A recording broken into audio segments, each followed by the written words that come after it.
Philippe, aujourd'hui, parle-nous de l'étanchéité à l'air. Le principe de l'étanchéité à l'air, il est très simple. On considère que la maison ne doit pas permettre ni les entrées ni les sorties d'air. C'est-à-dire qu'on va chercher à annihiler tous les courants d'air que l'on peut avoir à l'intérieur de la maison. Le but de cette étanchéité à l'air, c'est d'arriver à garder l'air chaud à l'intérieur de façon à réduire au maximum la consommation de chauffage. Constructif nouveau, on ne rencontrait pas ça dans ce qu'on appelle la construction conventionnelle il y a une dizaine d'années.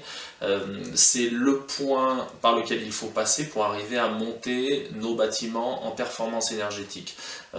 Si ce point-là n'est pas traité correctement, il est impossible d'atteindre les niveaux de faible consommation qu'on demande pour le BBC ou pour le passif.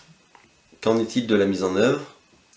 Alors, la mise en œuvre, c'est vraiment la question principale de l'étanchéité à l'air. Elle doit être faite avec le plus grand soin, de façon à ne plus avoir de fuite sur l'ensemble de la maison. Une mise en œuvre mal faite revient à pas d'étanchéité à l'air du tout.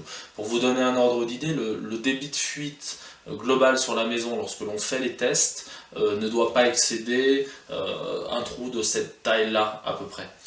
Cela veut dire que les entreprises qui le mettent en place doivent vraiment faire un travail hyper soigné.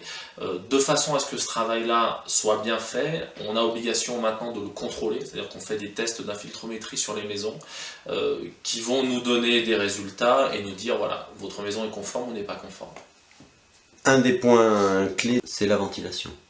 Oui, on comprend bien, quand on a fait une très bonne étanchéité à l'air à la maison, c'est un petit peu comme si on avait construit une cocotte minute. On n'a plus d'air qui peut rentrer, plus d'air qui peut sortir.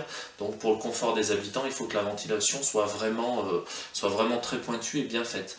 Le meilleur système pour ces maisons, c'est quand même de travailler sur de la ventilation double flux, qui nous permet un renouvellement d'air sans perte de calories. Merci Philippe. Bah de rien.